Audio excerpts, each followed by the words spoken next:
Salut très chers collègues, salut très chers abonnés, bon dimanche à tout le monde. J'espère que vous allez très bien. Voilà, nous voici une fois de plus sur Jinkunga Tutoriel. Nous allons continuer nos séries de formations. Alors ce matin, nous allons répondre à une question d'un abonné. Voilà, donc la préoccupation de l'abonné voulait beaucoup plus savoir sur quel onglet peut-on choisir la norme de calcul et choisir aussi les unités à utiliser, ainsi que les convois des charges dans le logiciel CPCAD.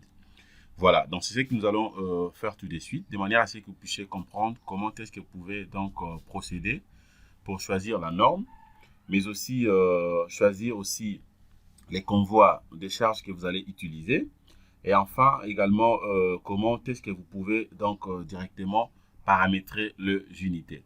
Puisque vous le savez très bien que lorsque vous travaillez dans un projet, surtout beaucoup plus à travers les logiciels, que ce soit les logiciels de dessin comme AutoCAD, tant d'autres qu'on connaît, ou aussi des calculs de structure, il faudrait que vous puissiez premièrement maîtriser quelques fonctionnalités à ce qui concerne les choix, par exemple les unités. Voilà, donc les unités, comment est-ce que vous pouvez insérer aussi les convois, mais aussi bien maîtriser la norme. Puisque vous le savez que lorsque vous êtes en train de calculer ou dimensionner une structure, que vous n'avez pas la précision sur la norme, cela donc n'est pas du tout bien. Puisqu'il n'y a rien qui va vous rassurer que le projet a été bel et bien correctement calculé, étant donné que vous n'avez pas la maîtrise, mais aussi la précision sur la norme de calcul. Voilà. Alors, c'est ce que je vais vous montrer. C'est très simple. Donc, le tuto ou la vidéo ne sera pas du tout longue, puisque c'est vraiment simple à faire. Voilà. Alors, premièrement, je vais commencer d'abord sur la norme, par exemple. Alors, je suis devant l'interface. Voilà, devant l'interface donc SIP. Alors, à ce qui concerne les projets, déjà, vous le savez très bien comment est-ce que vous pouvez donc procéder pour faire le choix, par exemple, des projets. Alors, je vais vous le montrer à travers ces projets. Voilà, donc ces ponts cadres que vous êtes en train de voir ici. Alors, si je vais faire les choix directement de la norme, par exemple, qu'est-ce que je veux faire? Je viens, par exemple, ici. C'est juste question de venir ici. Donc, à droite de l'écran, vous allez voir là, on écrit configuration. Voilà, c'est d'ailleurs bien intitulé, configuration générale. Qu'est-ce qu'on a écrit ici? Configuration générale, configuration de normes, unité, plan, périphérique et autres généralités. Voilà, donc à travers ces boutons que vous aurez donc la possibilité de faire le choix de tous les éléments mentionnés ci-dessous, comme la norme, unité, plan, périphérique et autres généralités. Alors, à ce qui concerne maintenant la norme, comment est-ce que je vais faire les choix? C'est juste question de cliquer une seule fois. Une fois cliqué, voilà, déjà, je vois la norme est là. Voilà, donc je vais cliquer directement sur la norme. Voilà, je clique. Déjà, la norme par défaut ici, c'est Bael. Regardez, c'est Bael 91. C'est une norme française comme vous le savez très bien. Donc, c'est Bael qui a été paramétré comme norme par défaut. Mais si je vais, par exemple, changer ou avoir une norme comme Eurocode, mais aussi tant d'autres normes, c'est simple à modifier. C'est juste question de venir défiler ici. Voilà, vous pouvez utiliser la norme espagnol par exemple, ainsi que d'autres normes. Par exemple, je peux prendre ça, donc ERSA Portugal. Et Bael, voilà, ça c'est la norme par défaut. Voilà, ça c'est la norme des ISA, la norme des ISA. Vous avez la norme Inde, vous avez donc l'Eurocode. Voilà, IE. Vous avez l'Eurocode aussi français, mais aussi l'Eurocode portugais. Voilà, ainsi que la norme italienne. Donc, vous avez tous les éléments. Et donc, retenez que c'est à travers ces boutons que vous aurez donc la possibilité de faire le choix de la norme. C'est très simple. Voilà, donc je ferme. À ce qui concerne la norme, je suis sûr et certain que vous avez très bien maîtrisé. Voilà. Alors, sa deuxième préoccupation maintenant, il voulait aussi savoir comment peut-on faire les choix dans le paramétrage des unités. Alors, en fait, pour avoir la précision, pour savoir si l'unité de longueur que vous êtes en train d'utiliser, c'est quoi? Par exemple, c'est les kilogrammes ou je ne sais pas, les kilonewtons. Et aussi l'unité de mesure que vous êtes en train d'utiliser, c'est quoi? C'est les centimètres, le millimètre ou le mètre. C'est simple à faire. C'est juste question de venir tout simplement ici. Sur la configuration, une fois vous cliquez, cette fois-ci, maintenant, je prends donc le deuxième. Je clique, là, on écrit unité. Une fois cliqué, voilà, c'est à ce niveau que vous serez à mesure donc de faire le choix à ce qui concerne le unité. Regardez, par défaut ici, donc c'est la synthèse internationale. Voilà, comme vous le savez très bien. Vous pouvez également faire des modifications comme je peux faire le choix de système d'unité MKS. Voilà. Mais à ce qui me concerne, je laisse par défaut système d'unité, donc système international. Comme vous le savez très bien, donc quand on parle de système international, on voit donc tous les paramètres comme les kilogrammes, les kilonewtons, tout ce qu'on sait là. Donc c'est déjà bon. Et puis troisièmement, je peux choisir aussi système, donc système d'unité, unité anglaise. Alors si vous maîtrisez très bien l'anglais et que vous voulez travailler avec ça, ça dépend de vous. Alors, ce qui concerne maintenant l'unité aussi d'énergie, par défaut, c'est les joules. Hein. C'est les joules. Je peux aussi prendre les kilocalories, si je veux, ou bien unité thermique. Voilà, donc ça dépend.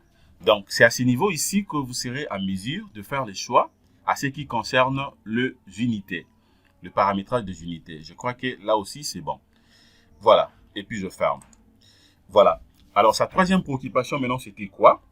C'était comment donc peut-on insérer ou sur quel onglet peut-on choisir dans les convois de charge dans SIP. Voilà, ce qui concerne les convois de charge, c'est juste question de venir ici. Je viens là, on écrit convoi.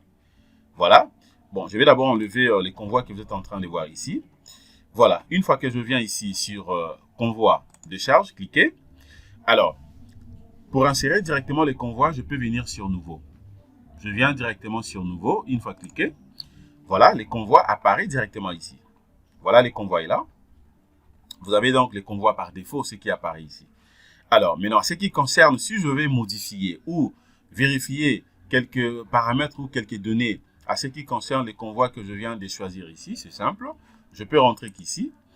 Je viens, bon, ici, je peux aussi déplacer les convois. Si je vais déplacer les convois, c'est juste question de prendre déplacer. Si je vais supprimer ou effacer, je prends effacer. Et puis, vous venez directement ici. Et puis, vous aurez la possibilité de faire la sélection et puis supprimer les convois comme vous voulez. Alors, ce qui me concerne maintenant, regardez, là, c'est parti. Je peux prendre encore ça. Je supprime les convois. Voilà. Je reprends d'abord les convois. Voilà, je peux cliquer là-dessus. Voilà, vous allez voir que là, je viens de supprimer les convois. Donc, c'est parti. Mais par contre, je vais aussi, si je vais donc faire retourner ces convois, c'est simple. Je vais faire la même chose. Donc, je vais faire apparaître les convois. Donc, je vais rentrer ici. Voilà, et puis je clique de l'autre côté. Alors, ce qui concerne donc d'autres modifications, je peux venir ici. Je prends donc éditer. Voilà, je clique sur ces convois. Vous allez voir même la surcharge. Hein, donc, ça fait les convois que je suis en train d'utiliser ici. Regardez le nombre d'essieux. Et puis, donc, vous avez donc le nombre d'essieux. Voilà, et ça fait combien? Ça fait 100 kN. Voilà, ça fait 100 kN. Alors, à ce niveau ici, les convois de charge et des classes RSA, classe IN. Voilà. Alors, si vous voulez faire des modifications, je peux aussi faire des modifications comme je vais. Hein. Donc, c'est juste question de venir ici. Vous pouvez changer tout ce que vous voulez là. Et aussi, soit insérer d'autres modifications. Donc, justement, c'est comme on fait sur Robot Structural Analysis. Donc, c'est vraiment simple. Comme ça, prochainement, je pourrai vous montrer comment est-ce qu'on peut défiler ou faire des modifications en ce qui concerne les convois. Et donc, c'est ça. Je prends aussi le deuxième convoi. Je double-clique. À ce niveau, je peux faire aussi des modifications. Voilà, vous avez donc déjà à ce niveau, vous voyez très bien le nombre d'essieux ainsi que le nombre des roues. Voilà. Donc, à ce niveau ici, je peux faire des modifications comme je vais. Je peux supprimer aussi les éléments. Je peux soit ajouter donc de nouveaux éléments et aussi faire des copies comme je vais. Et donc, c'est un peu ça. Donc, voilà en fait ce que je voulais vous montrer à ce qui concerne donc les trois préoccupations de notre très cher abonné. Voilà, j'espère que vous avez très bien suivi et très bien compris comment est-ce que vous pouvez donc premièrement choisir la norme, paramétrer les unités et enfin donc faire le choix donc du convoi de charge. Voilà, alors là je peux fermer. Alors si je vais aussi visualiser très bien les 3D de ces projets, je peux venir ici. Voilà, je clique d'abord là-bas, je vais voir à quoi ça ressemble. Voilà, c'est un petit truc là. Voilà, donc un seul canal.